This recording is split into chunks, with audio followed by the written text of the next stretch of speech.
Buckle up. It's story time. By the way, if you see me spark up like I'm about to do here in a second, it's not weed. It's actually Delta 8 from Anchor Cannabis down the street. Uh, I guess it doesn't really matter because it's legal most everywhere, anyways. But alas, it's not weed. I actually can't even smoke weed because my day to day routine consists primarily of learning, whether that be reading or classes or course studies, listening to podcasts like Within Reason with Alex O'Connor or whatever it is, if you couldn't tell by my bookshelf behind me here. But anyways, just a side note to get that out the way, because I probably will smoke here in a second. But um I guess I'll start this with providing a little context here. So I moved around a lot as a kid. I mean, almost every single school year I was at a different school. Couldn't really make friends, especially ones that followed me throughout life. Um, I was raised by a family, what I had of a family full of people with psychological illnesses like bipolar and anxiety, ADHD, ODD, etc. Right? I myself have been clinically diagnosed with manic bipolar disorder. Um, and nobody really was conscious in my family, like aware, and therefore I never had that attribute instilled into me all through my life up into adulthood. And I'll get into how that happened a little bit briefly here, a little bit in this video. Um, Also, I had cancer the first time whenever I was 7 years old. I got cancer in my brain on the pituitary stalk in my brain, which subsequently led to me having all sorts of other illnesses that were sort of byproducts of that, like diabetes insipidus is water diabetes. It's not like type 1 or type 2, it's completely different. Um, as sort of residual damage before I started chemo, it went away right before I was about to start chemo, but left all sorts of other damage. So I spent most of my life in and out of the hospital. The cancer came back in like 2014, some shit like that. And I've had it ever since. I did go through some periods of chemotherapy treatments and shit. Um, One of them was called Cytarabine. I can't remember the name of the other. And yeah, so my childhood and all through my life, even into adulthood, has been pretty damn wild and full of suffering. Now, I don't say any of this for the purposes of trying to get pity. In fact, anything but that. Rather, I tell you these things to sort of preface and contextualize sort of the whole purpose and gravity of this entire YouTube channel, right? My entire personal brand. You'll see why that matters and how it all connects in this video today. So, in 2019, I discovered that I was to become a father. During this time period, it was just generally a time of great suffering for me personally. Uh, my oncologist had given me a prognosis that essentially said that I would not live past the year 2020. I mean, obviously, I'm here past my expiration date. Something else we'll get into shortly. Also, I had been told that I wouldn't have kids because of chemotherapy treatments. I was involved in a lot of things that could have taken my life outside of the context of my lack of health. So I was involved with drugs, violence, the streets, basically. I won't get into details just yet. Probably won't get into too much detail in this video at all. Um, but I perhaps may make some more videos in the future about some of these stories if you guys would be interested or would get anything from that at all, or maybe I will anyways. But needless to say, uh, around 2019 was a year of great suffering, but also a catalyst that would change my life forever. During this time period, I was selling drugs, using drugs, robbing people, robbing other dealers. I would go to sleep in like the noon-ish hours of the morning. So like 11 a.m. to 12 p.m. is when I would typically go to sleep from tweaking all night, basically. And then wake up just a few hours after that and basically hit repeat, go throughout the motions yet again. And this was like a daily thing for almost 4 years consecutively, just living utterly recklessly, did not give a well, seemingly did not give a shit whether I lived or died. But the truth of the matter is during this time period, for like 75% of it, all the way up until like the tail end of everything, a lot of the reason contributing to why my behavior and mindset was this way is I went to sleep every time I laid my head down and go to sleep. If I wasn't high enough or fucked up enough off of something, then I was literally torturing myself over whether I would wake up or not. Like, this is the time that I die, ain't it? I'm not gonna wake up out my sleep. And that was just like a regular thing. So like obviously that contributed to me wanting to stay more and more fucked up more and more consistently. I didn't want to face my own reality at the time. And plus, you compound the physical pain that I felt because of health conditions which couldn't be helped.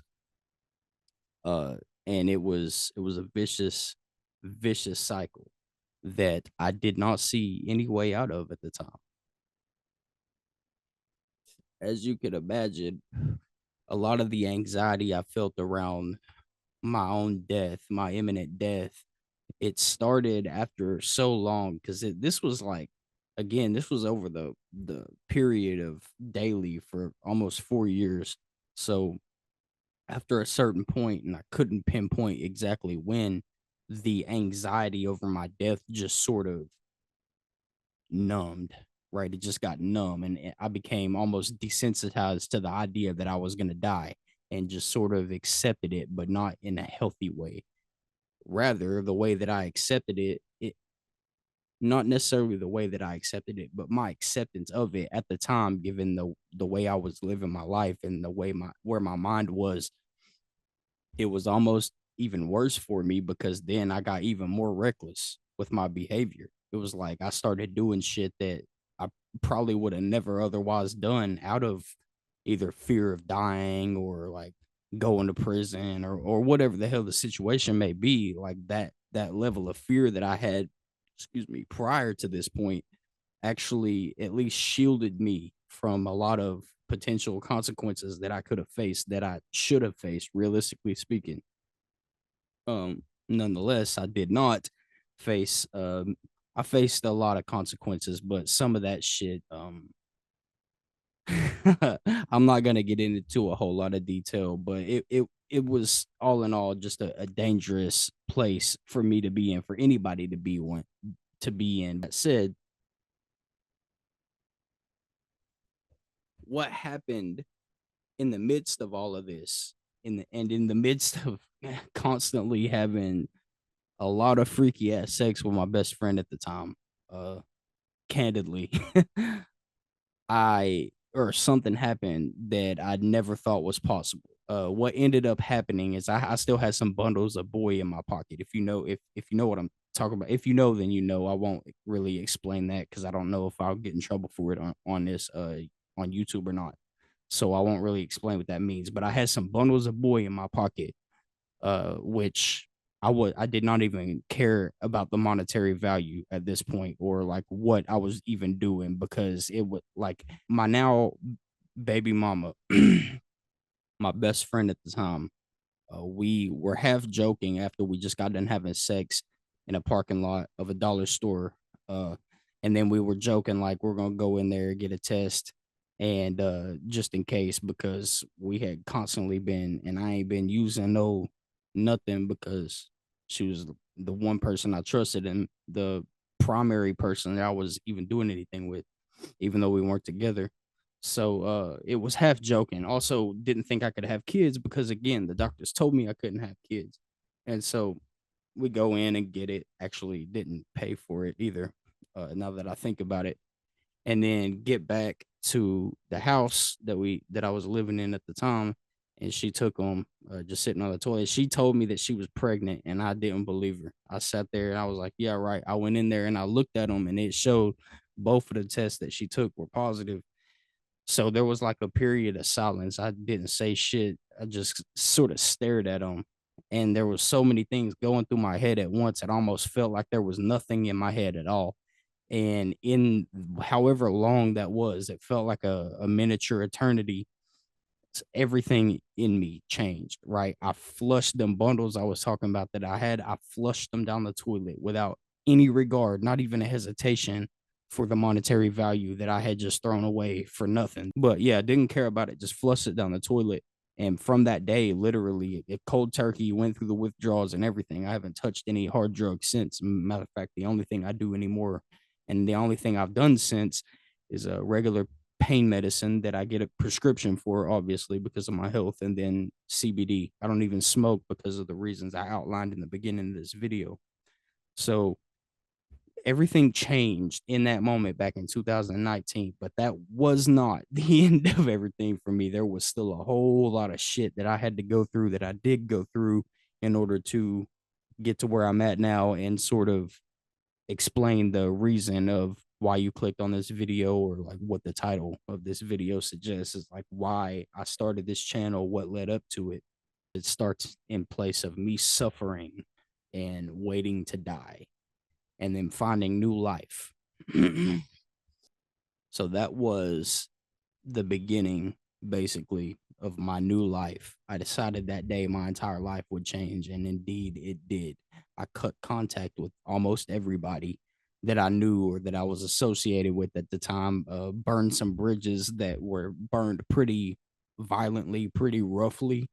It was not a smooth transition in any regard, not socially or psychologically or physiologically for myself, obviously because of withdrawals, and that only scratching the surface of everything that had to happen in order for this transition to be successful.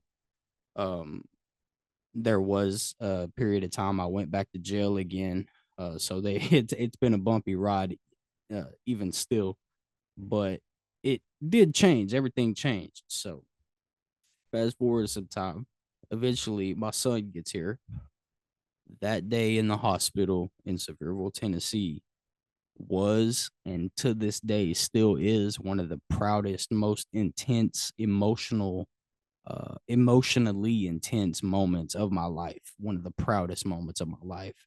And like I said, it still is. I cried like a baby, probably worse than my son was crying, but in like such a beautiful way. I had all the emotion from everything that I had just been living daily for the last 4 years, plus the intensity of realizing I'm about to get something that I always wanted, that I did not think that I could ever have. Plus, I had already, it's 2020 at this point, and I'm still alive.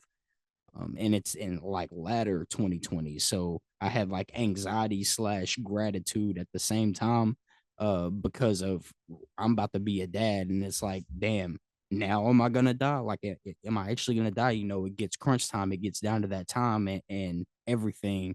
It really tests who you are and where you're at. And so I had these thoughts going through my head, and I just felt such joy and a peace come over me that I had never felt in my life during this time. And when I first saw his face, I held him. I was the first one to hold him. And my whole life, it was like it induced another epiphany. I had just had one when I found out he was going to be born. And the day that he was born, I had another epiphany.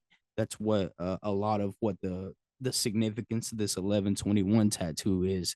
There's a lot that goes into that. It will probably take me a video just to explain the full meaning of that tattoo.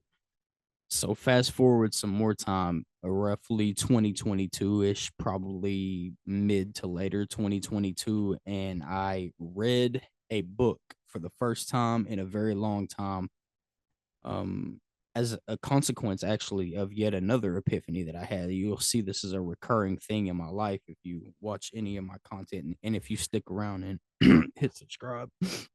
But but yeah, so as a consequence of an of an epiphany, and also a YouTube video by Iman Gadzhi. I think that's how you say his name, or say his name, excuse me. Um, and he was doing some book recommendations, right? And this is also around the same time I started trying to figure out how to start a business by watching YouTube videos and then paying for courses like mentorship and coaching programs. I did the digital marketing boot camp with Cody Winn. I paid for some shit by Tai Lopez. I paid for some shit from what's his name, Ted McGrath brands, and a bunch of different sources and resources I used for trying to figure out different business models. Of course, I failed all of them miserably just because I wasn't, it wasn't the fault of the programs or the mentorship. They had a lot of value and they will work for the right person, but you have to be in the right mindset. You have to already have a predisposition that you have intentionally cultivated, or at least if you were raised in a different way than I was and it was instilled into you from a young age. You have to have the mindset and the willpower. And I say that as funny because I don't believe in free will, but you have to have that determination, the mindset established. You gotta also realize how much there is ahead of you that you don't know, and that you're going to have to fail to learn a lot of times. But the most important thing is to just be consistent and to take action, right? If you do those two things repeatedly and you know that you're on the right direction, you'll eventually get where you want to go. But during the time I was trying to figure all this shit out, I did not know. Like, I didn't know what I didn't know. Plus, I was clueless in a lot of regards. But failing at all these different attempted business endeavors has taught me over time super valuable skills that translate directly into what I'm currently doing today, which is the personal brand, social media, primarily YouTube and Twitter, and things like this. And whenever I do go to like launch a business, a product or service or whatever, and establish it under a formal business and not just like freelancing and shit like I've been doing lately the last year or so, at that point it's going to come in handy. It's going to be very useful to me to know how to run ads and know how to track my KPIs and know that I'm getting a solid return on my shit, and actually know how to operate a business from the back end and know how to handle shit on the front end, which is primarily what an influence generally is going to do for me, which would be the same for any of you guys who are interested in doing this type of thing.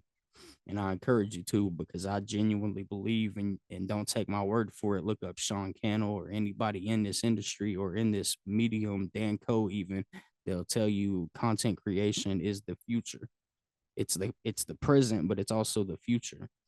And I didn't realize that at the time. So I'm, building these building blocks, trying to work my way up to where I'm ready.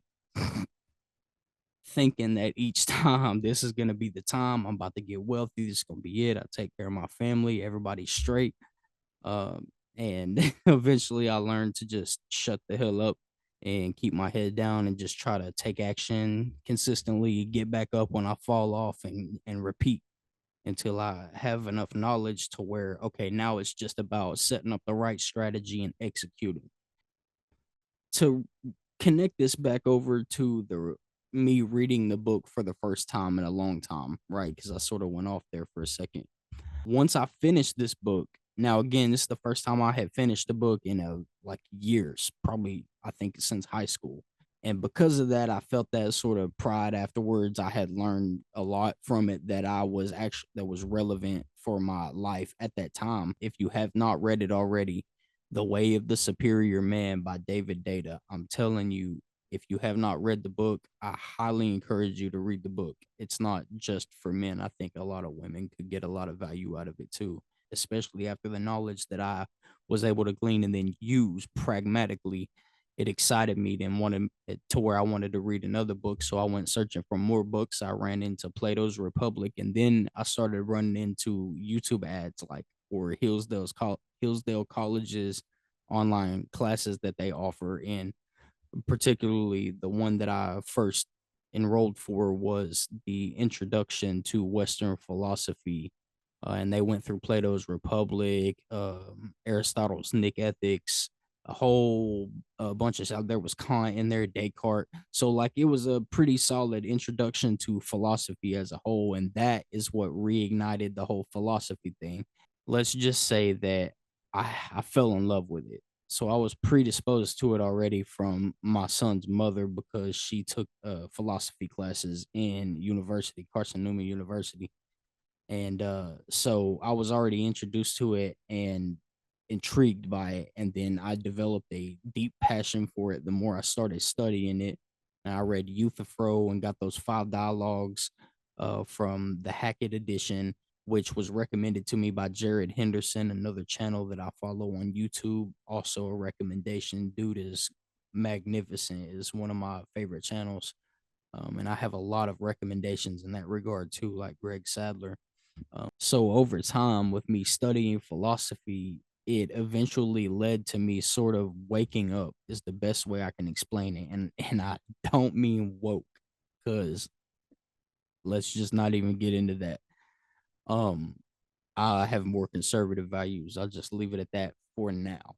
But I woke up, I started developing consciousness, which again is something I had never been cultivated inside of me. It's just something that had never been cultivated inside of me because I didn't have anyone who was like that in my whole life. Well, my son's mom is. And that was sort of a conversation or a thing we never got to. Part of the reason for that is because I was an extremely manipulative person for a long time, including most of the time that we were together in the earlier years. And I had a lot of shit wrong with me. I was not conscious. Also, I was very pretentious, cringeworthy person. I was terrible. And so a lot of that is my fault of why that never happened. But then studying philosophy after I'm already out of that and like developing my new self, it helped me to wake up. And that's how my consciousness, that's how I sort of grabbed onto it. And because how do you go from unconscious to conscious if you don't have anybody to, you know what I mean? That's an intriguing thing to think about in itself. But alas, I was conscious over time. We'll fast forward a little bit more here, but over time, I started developing insights and wisdom and applying things that I'm learning through reading philosophy, especially in psychology. And it's got me excited about, oh, this has helped me in this, and this way. I want to help other people. Like, I want to share this with people. And so I started to develop a love for, not only was I already loving reading and philosophy, but then I started developing a desire to teach and for education as a whole. And so I fell in love with basically being an autodidact, and that I will be that for the rest of my life because I'm so fundamentally passionate about it. It's one of the central characteristics of who I am as a person is education and self-education and the value of education. And even to where I've literally, somebody who used to hate science, I've developed a passion for studying neuroscience, educational neuroscience, to learn how to efficiently and effectively learn. That way I can have higher memory, I have a better recall, my cognitive load as, or let's say as substantial as I could possibly make my cognitive load. Like, dude, I'm a completely different person as a consequence of the sequence of things that I've been through in this overview I'm giving you guys. There's a whole lot more, but this is just an overview sort of outlining the key things relevant for this. But I've recorded like countless videos just trying to do content and shit in the past, and I kept running into a problem. And that problem was I was either extremely dull to where I got bored just reviewing my own video and trying to go back and edit it, or alternatively, whenever I would try to like up my character or my delivery on camera or something, because it felt awkward for me, extremely awkward, and I felt like a fraud in front of the camera. And so I couldn't like comfortably just be myself and talk to the camera. It was like a barrier preventing me from doing that at the time. And so I would always watch it back and I would either be extremely cringed by how dull it was, or I would just be cringed by the amount of pretentiousness in the video. But it took a lot of those videos of me um falling short of comfort enough to even talk to the camera in order for me to get to where I'm at now.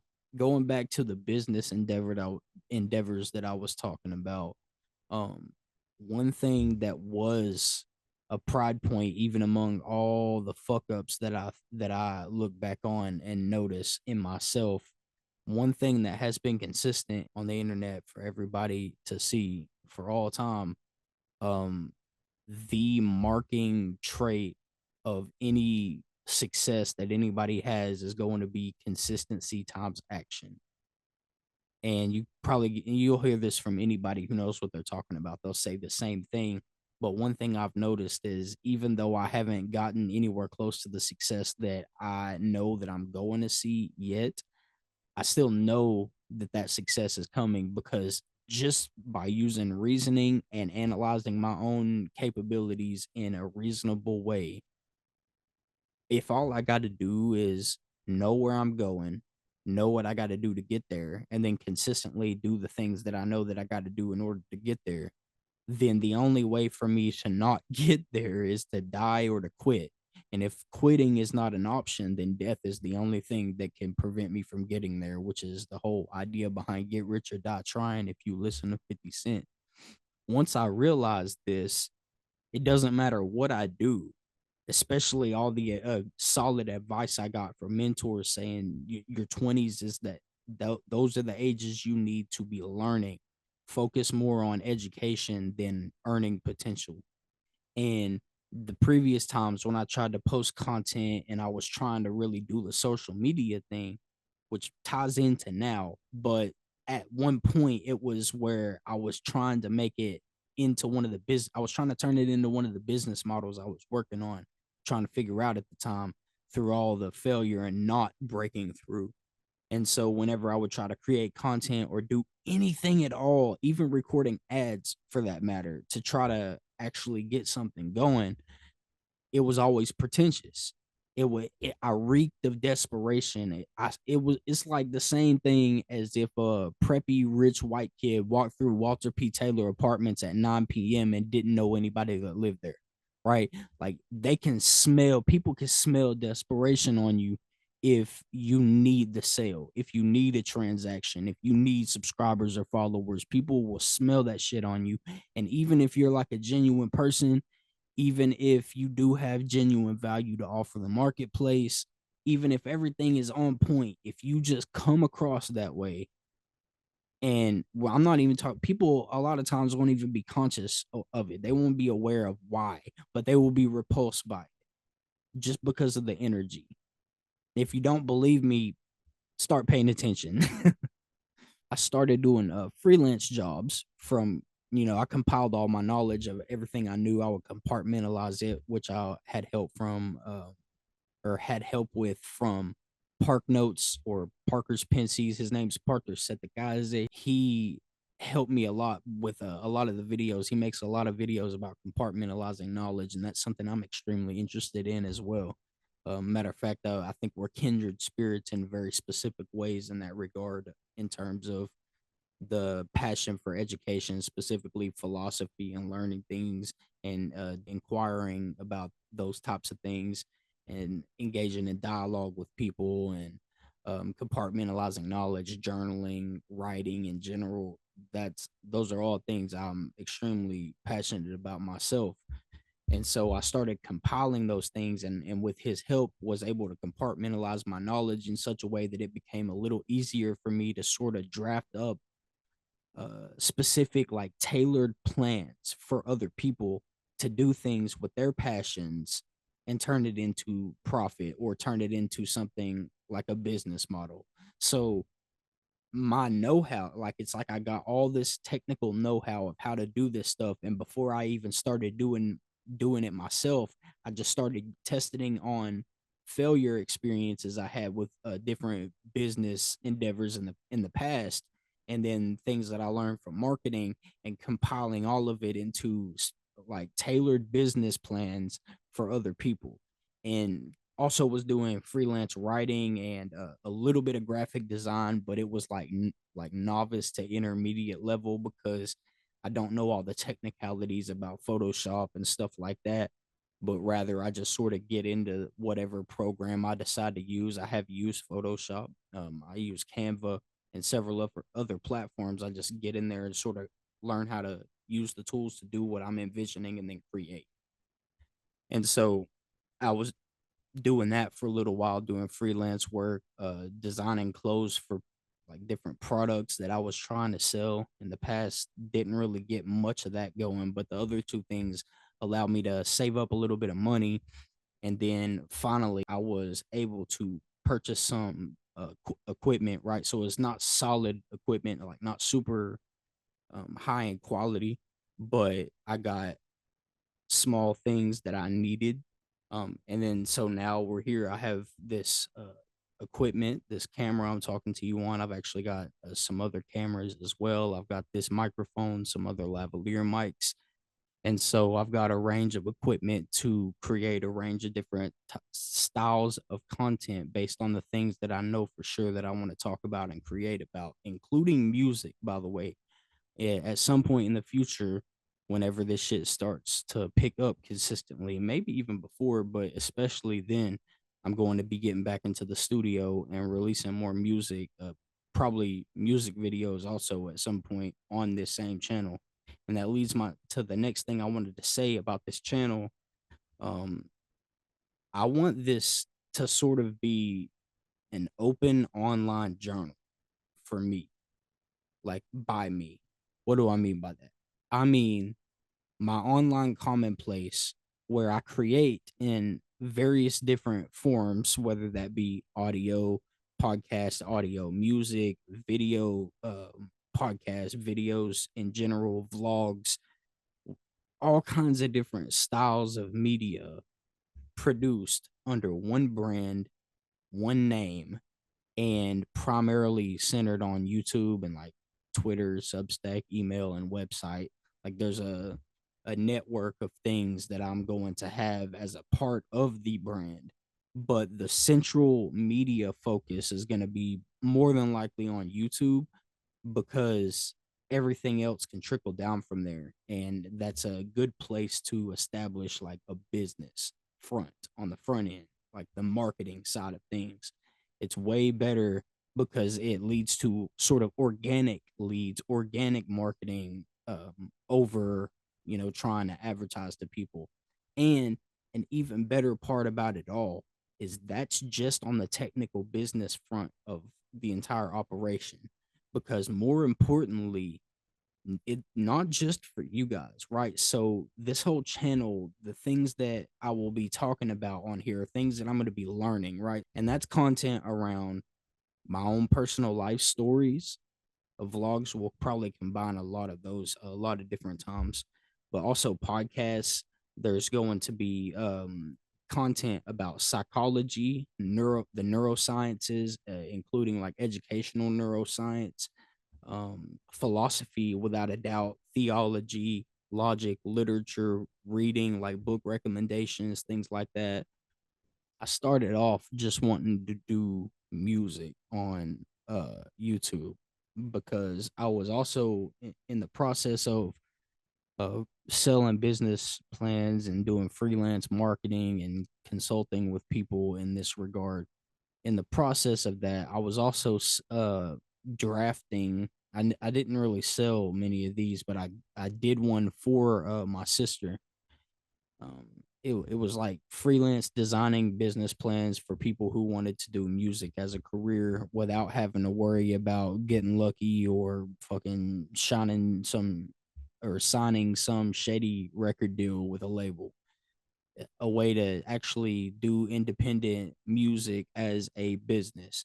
And that's something that, back when I was doing music initially, I didn't like. I had a very, not even a full sketch outline of what the business of music actually looked like. I had some knowledge, but barely anything, definitely not enough.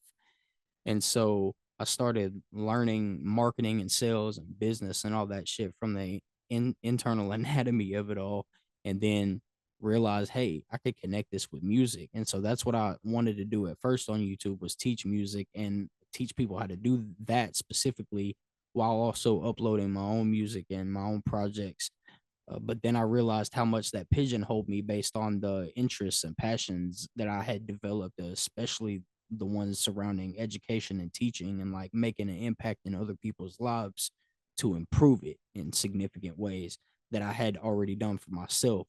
And so this looked like several different things that I've already touched on a little bit, but primarily around like teaching people how to learn, teaching people how to self educate, teaching people how to overcome specific things in their life, how to deal with addiction, and also how to deal with family members who are addicts or people struggling with addiction.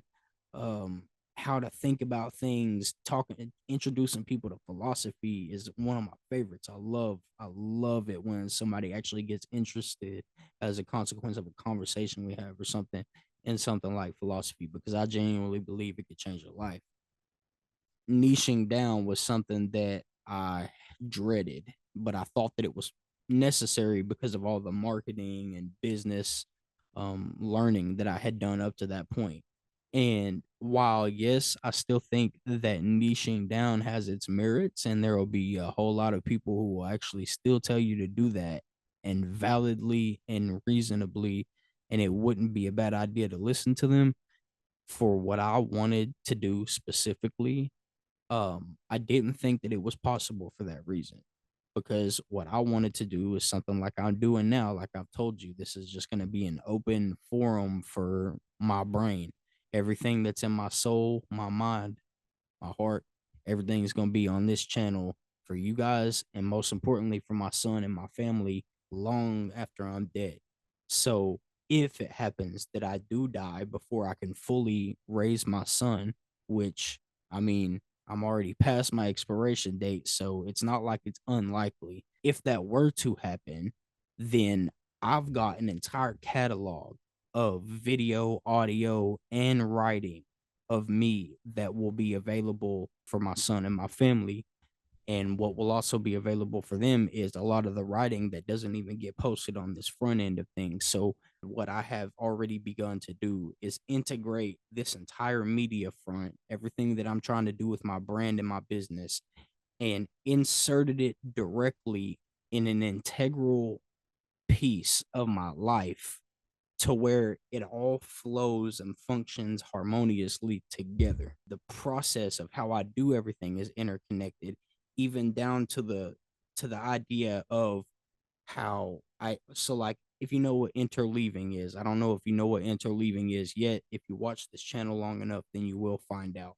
But to make a long story short, interleaving is just basically a method of learning, a tactic that you use in the process of studying that helps to encode information into your long term memory, which then you could draw from with active recall and to remember things like dates and shit like that, right? It's a concept in educational neuroscience. In the spirit of interleaving, a lot of the things that I study, I have taken it upon. Now, a lot of these videos you guys will never ever see because they're part of those cringeworthy things that I was talking about, the videos like that in the past. But I will be making a lot of these. The whole point of this channel, these videos, and I will be uploading that are educational or about topics or questions in philosophy, psychology, or whatever the domain is, whatever science or anything I decide to study. I will be translating that into videos, talking, and I will have like outlines of topics that I'm going to cover or talking points to cover. But the whole objective is going to be take whatever I've just learned, narrow it down to one idea or one essay topic thing, right? Because that's how it usually is going to start for me, is in an essay topic or a mini essay. And so I take, what did I just learn? I write a mini essay about it, or I write an essay about it. And then from there, I take it and I talk about it to other people. And so what I'm going to be doing now, is taking it public whenever I do the videos talking about the things that I learned to sort of further reinforce and interleave into my long-term memory and my collective, what I would call education, how to learn, right? So my system for the most effective way to self-educate, that's not what I'm going to call it. That's just sort of a descriptive sentence about what the concept in the video is going to be about, right?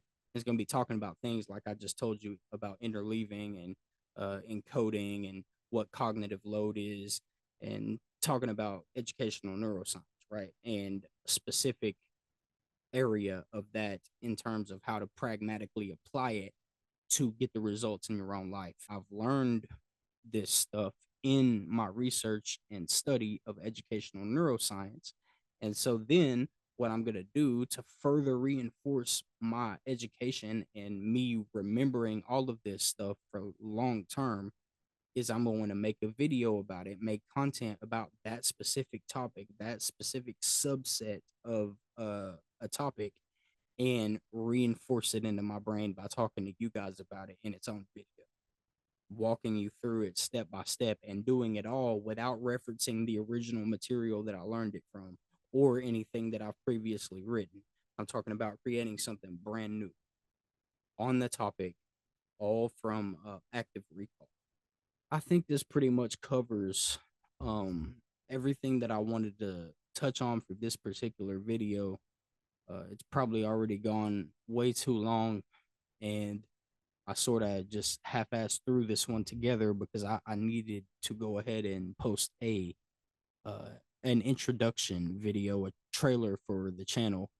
And so I'll probably update it at some point in the future. But for now, I needed to go ahead and get this one produced and uploaded and posted so that I've got something there in the way of a trailer, and to go ahead and let you guys know a little bit about myself, who I am, um, what kind of content you can expect from me on this front or any of my other uh, presence on social media.